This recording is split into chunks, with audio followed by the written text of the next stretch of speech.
Chapter 2 is called Conversion, the Creation of a Christian Hedonist. And I know that makes Christian and Christian hedonist synonymous, because when you're converted, you become a Christian.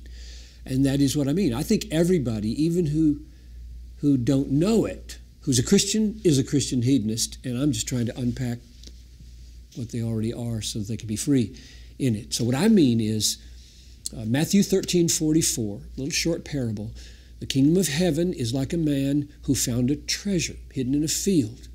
And in his joy, so it says, from joy, he covers it over and goes and sells everything he has and buys that field. Now, I think that's intended by Jesus to be a picture of conversion, of discipleship, coming to him, discovering him as the treasure, and everything else becomes less valuable than he is. So to be converted is to experience a change in your heart that revolutionizes what you find happiness in.